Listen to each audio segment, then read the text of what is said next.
ಎಲ್ರಿಗೂ ನಮಸ್ಕಾರ. ಇನ್ಫೋಸ್ಟ್ರೀಮ್ ಯೂಟ್ಯೂಬ್ ಚಾನಲ್ಗೆ ಮತ್ತೊಮ್ಮೆ ಸ್ವಾಗತ.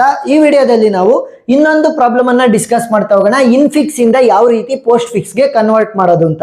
ಸೊ ಫಸ್ಟ್ ಬೇಸಿಕ್ ಅನ್ನ ಅಂಡರ್ಸ್ಟ್ಯಾಂಡ್ ಮಾಡ್ಕೊಂತ ಹೋಗೋಣ. ಈಗ ಆಲ್ಫಾಬೆಟ್ಸ್ ಇರ್ಬೋದು, ಯಾವ್ದಾದ್ರು ಎ ಇರ್ಬೋದು, ಬಿ ಇರ್ಬೋದು, ಅಥವಾ ನಂಬರ್ಗಳಿರ್ಬೋದು 3, 2 ಇವುಗಳನ್ನ ಏನಂತ ಕರಿತೀವಿ ನಾವು? ಆಪರೆಂಟ್ಸ್ ಅಂತ ಕರಿತೀವಿ. ಸರಿನಾ? ಆಪರೆಂಟ್ಸ್ ಯಾವು? ನಮಗೆ ಆಲ್ಫಾಬೆಟ್ಸು ಅಥವಾ ನಂಬರ್ಗಳನ್ನ ಆಪರೆಂಟ್ಸ್ ಅಂತೀವಿ.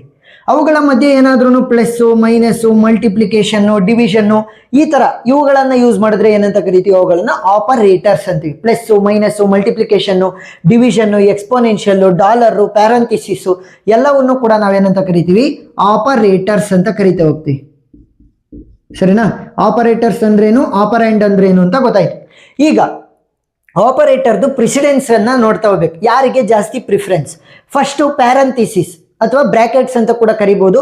ಈ ತರ ಕೊಡ್ಬೋದು, ಅಥವಾ ಫ್ಲವರ್ ಬ್ರಾಕೆಟ್ಸ್ ಕೊಡ್ಬೋದು, ಅಥವಾ ಬ್ಲಾಕ್ಸ್ ತರ ನಮಗೆ ಬ್ರಾಕೆಟ್ಸ್ ಅನ್ನ ಕೊಡ್ಬೋದು. ಯಾವ್ದನ್ನು ಕೊಟ್ಟರು ಕೂಡ ಸೇಮ್ ಪ್ಯಾರಂಥಿಸಿಸ್ ಅಥವಾ ಬ್ರಾಕೆಟ್ಸ್ ಫಸ್ಟ್ ಪ್ರಿಫರೆನ್ಸ್.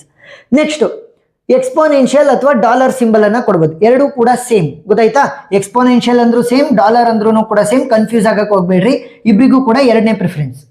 ನೆಕ್ಸ್ಟ್ ಇದು ಎರಡರಲ್ಲಿ ಒಂದು ಕೊಡ್ತಾರೆ, ಎರಡೂ ಕೂಡ ಕೊಡಲ್ಲ. ಗೊತ್ತಾಯ್ತಾ? ನೆಕ್ಸ್ಟ್ ಮೂರನೇದು multiplication and division have the same precedence.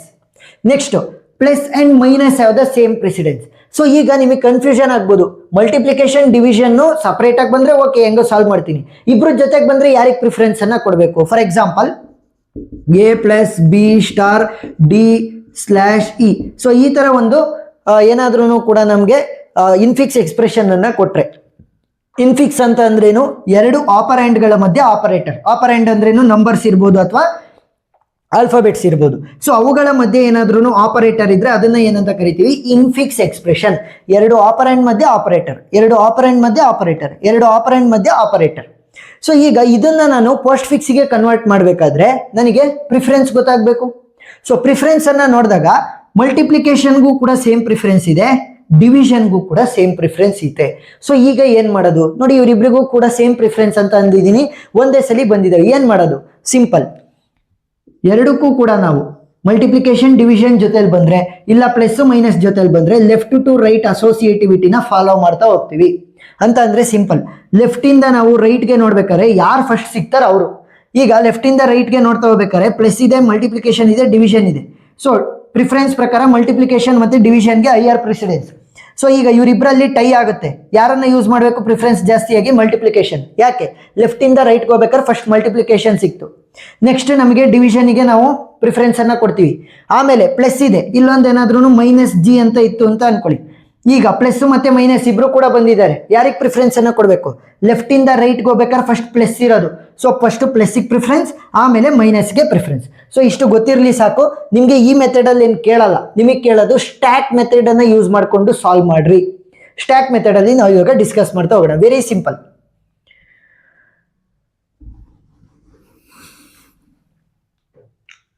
Stack method ಅಲ್ಲಿ ಸಾಲ್ವ್ ಮಾಡ್ಬೇಕಾದ್ರೆ ನಾವು 3 ಕಾಲಮ್ಗಳನ್ನ ಯೂಸ್ ಮಾಡ್ತೀವಿ. ಒಂದು ಸಿಂಬಲ್, ನೆಕ್ಸ್ಟ್ ಎರಡನೇದು ಯಾವುದು? ಎರಡನೇದು ನಾವು ಸ್ಟ್ಯಾಕ್ ಅಥವಾ ಆಪರೇಟರ್ ಅಂತ ಕೂಡ ಕರಿಬಹುದು, ಆಪರೇಟರ್. ನೆಕ್ಸ್ಟ್ ಮೂರನೇದು ನಾವು ಯೂಸ್ ಮಾಡೋದು ಪೋಸ್ಟ್ ಫಿಕ್ಸ್. ಸರಿನಾ? ಒಂದು ಸಿಂಬಲ್, ನೆಕ್ಸ್ಟ್ ಸ್ಟ್ಯಾಕ್ ಅಥವಾ operator, next post fix column ಅನ್ನ ಯೂಸ್ ಮಾಡ್ತಾ ಹೋಗ್ತೀವಿ. ಲೈನ್ ಒಂಚೂರು ಆ ಕಡೆ ಈ ಕಡೆ ಆದ್ರೆ ಏನು ಕೂಡ ತಿಳ್ಕೊಳಕ್ ಹೋಗ್ಬೇಡ್ರಿ. ಸೊ ಅದು ನೀವು ಸ್ಕೇಲ್ ಅಲ್ಲಿ ಸ್ಟ್ರೈಟ್ ಲೈನ್ ಹಾಕೊಂಡ್ರೆ ಆಯ್ತು. ಈಗ ಒಂದೊಂದೇ ಸಿಂಬಲ್ ಅನ್ನ ತೊಗೊಳ್ಳಿ. ಮೊದಲನೇದು ಯಾವುದು? ಎ. ನಾನು ಅವಾಗಲೇ ಹೇಳಿದ್ದೀನಿ, ಆಲ್ಫಾಬೆಟ್ಸ್ ಇರ್ಬೋದು ಅಥವಾ ನಂಬರ್ಗಳನ್ನ ಏನಂತ ಕರಿತೀವಿ? ಆಪರೆಂಟ್ಸ್ ಅಂತ ಕರಿತೀವಿ. ಯಾವಾಗ ಆಪರೆಂಟ್ಸ್ ಬರ್ತವೆ ಅವುಗಳನ್ನ ಡೈರೆಕ್ಟ್ ಆಗಿ ನಾವು ಪೋಸ್ಟ್ ಫಿಕ್ಸ್ಗೆ ಬರಿಬೇಕು. ಎ. ಸೊ ಇದು ಖಾಲಿ ಇದೆ, ಈ ತರ ಡ್ಯಾಶ್ ಹಾಕಿರ್ಬೋದು, ಇಲ್ಲ ಅಂತಂದ್ರೆ ಸುಮ್ಮನೆ ಖಾಲಿ ಬಿಡ್ರಿ ಏನಾದ್ರು. ಸರಿನಾ? ಈಗ ನನಗೆ ಒಂದು ಆಪರೆಂಟ್ ಸಿಕ್ತು, ಅದನ್ನ ಡೈರೆಕ್ಟ್ ಆಗಿ ಪೋಸ್ಟ್ ಫಿಕ್ಸ್ಗೆ ಬರ್ದಿದ್ದೀನಿ. Next multiplication. ಸರಿನಾ? ಸ್ಟಾರ್ ಅಂದ್ರೇನು? ಮಲ್ಟಿಪ್ಲಿಕೇಶನ್. ಸೊ ಇದೇನಿದು? ಇದು ಆಪರೇಟರ್. ಸೊ ಆಪರೇಟರ್ ಅನ್ನ ಆಪರೇಟರ್ ಕಾಲಮ್ ಅಥವಾ ಸ್ಟ್ಯಾಕ್ಗೆ ಬರೀರಿ. ಎ ಹಂಗೆ ಉಳ್ಕೊಳುತ್ತೆ. Next open bracket. So brackets ಅನ್ನ ನಾನು ಎಕ್ಸೆಪ್ಷನ್ ಅಂತ ಬರ್ದಿರ್ತೀನಿ.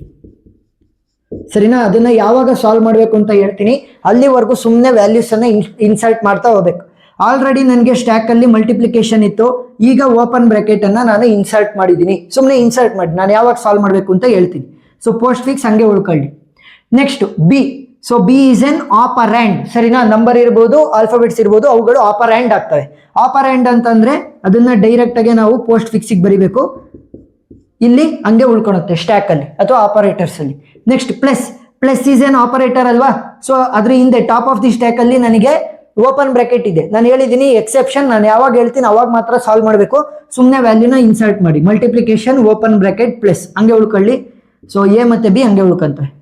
ನೆಕ್ಸ್ಟ್ ಮತ್ತೆ ಓಪನ್ ಬ್ರಾಕೆಟ್ ಬಂತು. ಸೊ ಓಪನ್ ಬ್ರಾಕೆಟ್ ಬಂತಾ, ಹಂಗೆ ಹಾಕ್ರಿ, ಸರಿನಾ? ಓಪನ್ ಬ್ರಾಕೆಟ್ ಅನ್ನ ಹಾಕಿ. ನಾನು ಯಾವಾಗ ಸಾಲ್ವ್ ಮಾಡಬೇಕು ಅಂತ ಹೇಳ್ತೀನಿ ಅವಾಗ. ಸೊ ಎ ಮತ್ತೆ ಬಿ ಹಂಗೆ ಉಳ್ಕೊಂತವೆ. Next c. So c is an operand. Operand ಬಂತು ಅಂತಂದ್ರೆ ಏನ್ ಮಾಡಬೇಕು? ಡೈರೆಕ್ಟ್ ಆಗಿ ನಾವು ಇನ್ಸರ್ಟ್ ಮಾಡ್ತಾ ಹೋಗ್ಬೇಕು, ಸರಿನಾ? ಪೋಸ್ಟ್ ಫಿಕ್ಸ್ಗೆ a B c. Next minus. So top of the ಸ್ಟ್ಯಾಕಲ್ಲಿ ನನಗೆ ಓಪನ್ ಬ್ರಾಕೆಟ್ ಇದೆ. ನಾನು ಹೇಳಿದ್ದೀನಿ ಯಾವಾಗ ಸಾಲ್ವ್ ಮಾಡಬೇಕು ಅಂತ ಹೇಳ್ತೀನಿ. ಸೊ ಅಲ್ಲಿವರೆಗೂ ಕೂಡ ಸುಮ್ಮನೆ ಇನ್ಸರ್ಟ್ ಮಾಡ್ತಾ ಹೋಗಿ. ಸೊ ಮೈನಸ್ ಬಂತು, ಎ ಬಿ ಸಿ ಹಂಗೆ ಉಳ್ಕೊಳ್ಳಿ. Next d. So d is an operand. So operand ಅಂತಂದ್ರೆ ಡೈರೆಕ್ಟ್ ಆಗಿ ನಾವು ಎಲ್ಲಿಗೆ ಇನ್ಸರ್ಟ್ ಮಾಡಬೇಕು? ಇಲ್ಲಿ ಪೋಸ್ಟ್ ಫಿಕ್ಸಿಗೆ ಇನ್ಸರ್ಟ್ ಮಾಡಬೇಕು, ಎ ಬಿ ಸಿ ಡಿ, ಸರಿನಾ? ನೆಕ್ಸ್ಟ್ ಕ್ಲೋಸ್ಡ್ ಬ್ರಾಕೆಟ್ ಬಂತು. ಸೊ ಈಗ ಆಟ ಶುರು. ಮಲ್ಟಿಪ್ಲಿಕೇಶನ್ ಹಂಗೆ ಇರಲಿ, open bracket plus open bracket minus closed bracket. ಈಗ ಓಪನ್ ಮತ್ತೆ ಕ್ಲೋಸ್ಡ್ ಬ್ರಾಕೆಟ್ ಒಳಗಡೆ ಏನಿದೆ ಅದನ್ನ ಈ ಕಡೆ ಶಿಫ್ಟ್ ಮಾಡ್ಬೇಕು. A B C D minus. ಗೊತ್ತಾಯ್ತಾ? ಏನ್ ಮಾಡಿದ್ವಿ? ಓಪನ್ ಮತ್ತೆ ಕ್ಲೋಸ್ಡ್ ಬ್ರಾಕೆಟ್ ಬಂದ ತಕ್ಷಣ ಓಪನ್ ಮತ್ತೆ ಕ್ಲೋಸ್ಡ್ ಬ್ರಾಕೆಟ್ ಒಳಗಡೆ ಒಂದಿರ್ಲಿ ಅಥವಾ 2-3 ಆಪರೇಟರ್ಗಳು ಕೂಡ ಇರ್ಬೋದು. ಅವುಗಳನ್ನ ಏನ್ ಮಾಡ್ಬೇಕು? ಸುಮ್ಮನೆ ಆ ಕಡೆ ಶಿಫ್ಟ್ ಮಾಡ್ಬಿಡ್ಬೇಕು, ಸರಿನಾ? ಸೊ ಇವಾಗ ಶಿಫ್ಟ್ ಮಾಡಿದೆ. ಸೊ ಅದು ಹೋಯ್ತು ಅಂತಂದ್ರೆ ಓಪನ್ ಮತ್ತೆ ಕ್ಲೋಸ್ಡ್ ಬ್ರಾಕೆಟ್ ಎರಡು ಕೂಡ ಹೋಗ್ತವೆ. ಗೊತ್ತಾಯ್ತಾ? ಸೊ ನಾವು ಕೇವಲ ಇನ್ಫಿಕ್ಸ್ ಎಕ್ಸ್ಪ್ರೆಷನ್ ಅಲ್ಲಿ ಮಾತ್ರ ಓಪನ್ ಮತ್ತೆ ಕ್ಲೋಸ್ಡ್ ಬ್ರಾಕೆಟ್ ಯೂಸ್ ಮಾಡೋದು. ಪೋಸ್ಟ್ ಫಿಕ್ಸ್ ಅಥವಾ ಪ್ರಿಫಿಕ್ಸ್ ಎಕ್ಸ್ಪ್ರೆಷನ್ ಅಲ್ಲಿ ನಾವು ಬ್ರಾಕೆಟ್ಸ್ ಅಥವಾ ಪ್ಯಾರಂಥಿಸಿಸ್ ಅನ್ನ ಯೂಸ್ ಮಾಡಲ್ಲ. ಸೊ ಅದಕ್ಕೋಸ್ಕರ ಇಲ್ಲಿ ಬರಿತಾ ಹೋಗ್ಬಾರ್ದು. ನನಗೆ ಓಪನ್ ಮತ್ತೆ ಕ್ಲೋಸ್ಡ್ ಒಳಗಡೆ ಮೈನಸ್ ಇತ್ತು, ಮೈನಸ್ ಅನ್ನ ಆ ಕಡೆಗೆ ಶಿಫ್ಟ್ ಮಾಡಿದ ತಕ್ಷಣ ಅದಕ್ಕೆ ರೆಸ್ಪಾನ್ಸಿಬಲ್ ಆದಂತಹ ಓಪನ್ ಮತ್ತೆ ಕ್ಲೋಸ್ಡ್ ಬ್ರಾಕೆಟ್ ಅನ್ನು ಕೂಡ ನಾನು ತೆಗೆದುಹಾಕ್ಬೇಕು. ಸೊ ನೆಕ್ಸ್ಟ್ ಯಾವ್ದಿದೆ? ಮಲ್ಟಿಪ್ಲಿಕೇಶನ್. ಸೊ ಈಗ ಇನ್ನೊಂದು ಪಾಯಿಂಟ್ ಬರುತ್ತೆ.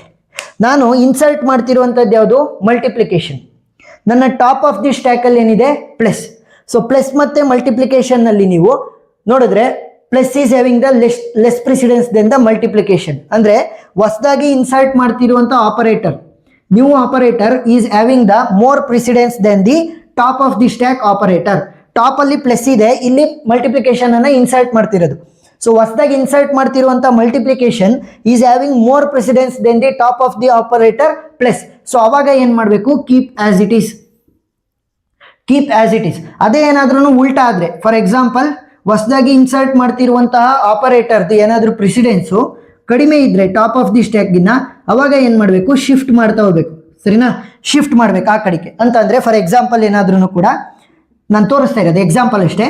ಇಲ್ಲಿ ಮಲ್ಟಿಪ್ಲಿಕೇಶನ್ ಇತ್ತು, ಇಲ್ಲಿ ಪ್ಲಸ್ ಇತ್ತು ಅಂತ ಅನ್ಕೊಳ್ಳಿ. ಹೊಸದಾಗಿ ಇನ್ಸರ್ಟ್ ಮಾಡ್ತಿರೋದು plus, top of the stack ಅಲ್ಲಿ ಮಲ್ಟಿಪ್ಲಿಕೇಶನ್ ಇದೆ. ಸೊ ಅವಾಗ ಹೊಸದಾಗಿ ಇನ್ಸರ್ಟ್ ಮಾಡ್ತಿರುವಂತದ್ದು is having less precedence than the top of the stack, ಸರಿನಾ? Multiplication higher precedence, plus lower precedence. ಹೊಸದಾಗಿ ಇನ್ಸರ್ಟ್ ಮಾಡ್ತಿರೋದು ಕಡಿಮೆ ಪ್ರಿಸಿಡೆನ್ಸ್ ಇದೆ ಟಾಪ್ ಆಫ್ ದಿ ಸ್ಟ್ಯಾಕ್ ಆಪರೇಟರ್ಗಿನ್ನ. ಅವಾಗ ಏನ್ ಮಾಡಬೇಕು? ಇಲ್ಲಿರುವಂತಹ ಮಲ್ಟಿಪ್ಲಿಕೇಶನ್ ಅನ್ನ ಆ ಕಡೆ ತಳ್ಳಬೇಕಾಗ್ತಿತ್ತು. ಸೊ ಮಲ್ಟಿಪ್ಲಿಕೇಶನ್ ಅನ್ನ ಈ ಕಡೆ ಬರೆದ್ಬಿಟ್ಟು ಅದರ ಜೊತೆಗೆ ಇಲ್ಲಿ ನಾವೇನ್ ಮಾಡ್ತಾ ಇದ್ದು? ಪ್ಲಸ್ ಅನ್ನ ಬರೀತಾ ಇದ್ದು. ಯಾವಾಗ ಹೊಸದಾಗಿ ಇನ್ಸರ್ಟ್ ಮಾಡ್ತಿರೋದು ಏನಾದ್ರೂ ಟಾಪ್ ಆಫ್ ದಿ ಸ್ಟ್ಯಾಕ್ ಗಿನ್ನ ಕಡಿಮೆ ಪ್ರಿಸಿಡೆನ್ಸ್ ಇದ್ದಿದ್ರೆ, ಈ ಕಂಡೀಷನ್ ಇದ್ದಿದ್ರೆ, ನಮಗೆ ಇವಾಗಿರುವಂತ ಕಂಡೀಷನ್ ಏನು? ಮಲ್ಟಿಪ್ಲಿಕೇಶನ್ ಅನ್ನ ಇನ್ಸರ್ಟ್ ಮಾಡ್ತಾ ಇದೀನಿ, ಟಾಪ್ ಆಫ್ ದಿ ಸ್ಟ್ಯಾಕ್ ಅಲ್ಲಿ ನನಗೆ ಪ್ಲಸ್ ಇದೆ. ಸೊ ಪ್ರಿಫರೆನ್ಸ್ ಜಾಸ್ತಿ ಇರೋದನ್ನ ನಾನು ಇನ್ಸರ್ಟ್ ಮಾಡ್ತಾ ಇದೀನಿ, ಟಾಪ್ ಅಲ್ಲಿ ಕಡಿಮೆ ಪ್ರಿಫರೆನ್ಸ್ ಇರೋದೈತೆ. ಸೊ ಏನ್ ಮಾಡ್ಬೇಕು? ಆಸ್ ಇಟ್ ಈಸ್ ಇಟ್ಕೋಬೇಕು. ಸೊ ಪ್ಲಸ್ ಹಂಗೆ ಉಳ್ಕೊಳುತ್ತೆ, ಮಲ್ಟಿಪ್ಲಿಕೇಶನ್ ಅದ್ರ ಜೊತೆಗೆ ಸೇರ್ಕೊಳುತ್ತೆ, ಸರಿನಾ? Yes. So A B C D minus ಕೂಡ ಹಂಗೆ ಉಳ್ಕೊಂತಾರೆ. ಒಂದು 2-3 ಪ್ರಾಬ್ಲಮ್ ಅನ್ನ ಸಾಲ್ವ್ ಮಾಡಿದ್ರೆ ಮಾತ್ರ ನಿಮಗೆ ಕ್ಲಿಯರ್ ಆಗೋದು. ಸೊ ನಾನು ಎಲ್ಲದರಲ್ಲೂ ಕೂಡ ಆದಷ್ಟು ಸಿಂಪ್ಲಿಫೈಡ್ ವೇ ಅಲ್ಲಿ ಈಸಿಯಾಗಿ ಟೆಕ್ನಿಕ್ ಅನ್ನ ಹೇಳ್ಕೊಟ್ಟಿದ್ದೀನಿ. ಒಂದು 2-3 ಪ್ರಾಬ್ಲಮ್ ಅನ್ನ ನೋಡಿ, ಅವಾಗ ಕ್ಲಿಯರ್ ಆಗಿ ಅರ್ಥ ಆಗ್ತಾ ಹೋಗುತ್ತೆ. Next e. So e is an operand. Operand ಬಂದ್ರೆ ಏನ್ ಮಾಡ್ಬೇಕು? ಮಲ್ಟಿಪ್ಲಿಕೇಶನ್ ಪ್ಲಸ್ ಸ್ಟಾರ್ ಹಂಗೆ ಉಳ್ಕೊಳುತ್ತೆ. ಆಪರೆಂಡ್ ಬಂತು ಅಂತಂದ್ರೆ ಆ ಕಡೆ ಶಿಫ್ಟ್ ಮಾಡ್ತಾ ಹೋಗ್ಬೇಕು, ಸರಿನಾ? ಸೊ ಆ ಕಡೆ ಶಿಫ್ಟ್ ಮಾಡಿದೆ. ನೆಕ್ಸ್ಟ್ ಕ್ಲೋಸ್ಡ್ ಬ್ರಾಕೆಟ್ ಅಥವಾ closed parenthesis. So multiplication open parenthesis plus star closed parenthesis. ಈಗ ಓಪನ್ ಮತ್ತೆ ಕ್ಲೋಸ್ಡ್ ಬ್ರಾಕೆಟ್ ಒಳಗಡೆ ಇರೋದನ್ನ ಏನ್ ಮಾಡಬೇಕು? ಆ ಕಡೆ ಶಿಫ್ಟ್ ಮಾಡ್ಬೇಕು. ಯಾವ ರೀತಿ? A B C D minus E ಹಂಗೆ ಇರುತ್ತೆ. ಶಿಫ್ಟ್ ಮಾಡ್ಬೇಕಾದ್ರೆ ಫಸ್ಟ್ ಯಾರು ಇರೋದು? ಟಾಪ್ ಆಫ್ ದಿ ಸ್ಟ್ಯಾಕ್ ಅಲ್ಲಿ ಮಲ್ಟಿಪ್ಲಿಕೇಶನ್, ಆಮೇಲೆ ನನಗೆ ಪ್ಲಸ್ ಬರೋದು. ಗೊತ್ತಿದಾ? ರೈಟ್ ಇಂದ ಲೆಫ್ಟ್ಗೆ ಆ ಕಡೆ ಪುಷ್ ಮಾಡ್ತಾ ಹೋಗಿ. ಫಸ್ಟ್ ಮಲ್ಟಿಪ್ಲಿಕೇಶನ್ ಆ ಕಡೆ ಹೋಗುತ್ತೆ, ನೆಕ್ಸ್ಟ್ ಪ್ಲಸ್ ಹೋಗುತ್ತೆ. ಸೊ ಒಳಗಡೆ ಇರೋದು ಇಬ್ರು ಕೂಡ ಆ ಕಡೆ ಹೋದ್ರೆ ಏನಾಗಬೇಕು, ಅದರ ರೆಸ್ಪೆಕ್ಟಿವ್ ಓಪನ್ ಮತ್ತೆ ಕ್ಲೋಸ್ಡ್ ಬ್ರಾಕೆಟ್ ನನಗೆ ಖಾಲಿ ಆಗುತ್ತೆ ಅಂತಂದ್ರೆ ಅದು ಕೂಡ ಎರೇಸ್ ಆಗುತ್ತೆ. ನೆಕ್ಸ್ಟ್ ನನಗೆ ಇನ್ಸರ್ಟ್ ಮಾಡೋದಕ್ಕೆ ಯಾವುದು ವ್ಯಾಲ್ಯೂ ಇಲ್ಲ, ಆದರೆ ನಾನು ಈ ಸ್ಟ್ಯಾಕನ್ನು ಎಂಟಿ ಮಾಡಬೇಕು. ಸ್ಟ್ಯಾಕಲ್ಲಿ ಏನಿದೆ, ಕೇವಲ ಒಂದೇ ಒಂದು ಮಲ್ಟಿಪ್ಲಿಕೇಶನ್ ಇದೆ. ಸೊ ಅದನ್ನು ಆ ಕಡೆ ಶಿಫ್ಟ್ ಮಾಡಿದ್ರೆ ಆಯ್ತು. ಸೊ ಫೈನಲ್ ಆನ್ಸರ್ ಏನಾಗುತ್ತೆ, ABCD-E ಸ್ಟಾರ್ ಪ್ಲಸ್, ಸೊ ಈ ಮಲ್ಟಿಪ್ಲಿಕೇಶನ್ ಅನ್ನ ಆ ಕಡೆ ಕಳಿಸಿದ್ರೆ ಇಲ್ಲಿಗೆ ಬರುತ್ತೆ. So this is the postfix expression for the given infix expression. ಗೊತ್ತಾಯ್ತಾ? ಸೊ 2 ಪಾಯಿಂಟ್ ನೆನಪಿರಲಿ. ಏನಾದ್ರು ಹೊಸದಾಗಿ ಇನ್ಸರ್ಟ್ ಮಾಡ್ತಿರೋಂಥ operator precedence top of the ಸ್ಟ್ಯಾಕ್ಗಿನ ಕಡಿಮೆ ಇದ್ರೆ ಅವರಿಬ್ರು ಕೂಡ ನಾವು ಜೊತೆಯಲ್ಲೇ ಬರ್ಕೊಂತೀವಿ. ಏನಾದ್ರೂ ಕೂಡ ಹೊಸದಾಗಿ ಇನ್ಸರ್ಟ್ ಮಾಡ್ತಿರುವಂಥದ್ದು, for example plus top of the ಸ್ಟ್ಯಾಕಲ್ಲಿ ಮಲ್ಟಿಪ್ಲಿಕೇಶನ್ ಇದೆ ಅಂತ ಅನ್ಕೊಳ್ಳಿ, ಹೊಸದಾಗಿ ಇನ್ಸರ್ಟ್ ಮಾಡ್ತಿರೋದ್ರದ್ದು ಕಡಿಮೆ ಪ್ರೆಸಿಡೆನ್ಸ್ ಇದೆ than top of the stack. So ಅವಾಗ ಟಾಪ್ ಆಫ್ ದಿ ಸ್ಟ್ಯಾಕನ್ನು ಆ ಕಡೆ ಕಳಿಸ್ತೀನಿ, ಪ್ಲಸ್ ಅನ್ನ ಇಲ್ಲಿಗೆ ಸ್ಟ್ಯಾಕ್ ಒಳಗಡೆಗೆ ನಾನು ಬರ್ಕೊಂತೀನಿ. ಸರಿನಾ? ಸೊ ಪುಷ್ ಮಾಡ್ತಾ ಹೋಗ್ಬೇಕು. ಸೊ 1-2-3 ಪ್ರಾಬ್ಲಮ್ ಅನ್ನ ಸಾಲ್ವ್ ಮಾಡಿ ನೀಟಾಗಿ ಅರ್ಥ ಆಗ್ತಾ ಹೋಗುತ್ತೆ. ಆ ಎಲ್ಲ ವಿಡಿಯೋ ಲಿಂಕ್ಸ್ ನಾನು ಡಿಸ್ಕ್ರಿಪ್ಷನ್ ಅಲ್ಲಿ ಕೊಟ್ಟಿರ್ತೀನಿ, ನೀವು ನೋಡ್ಬೋದು. ವಿಡಿಯೋ ಇಷ್ಟ ಆಗಿದ್ರೆ ಸಬ್ಸ್ಕ್ರೈಬ್ ಆಗೋದನ್ನ ಮರಿಬೇಡಿ. Thank you for watching.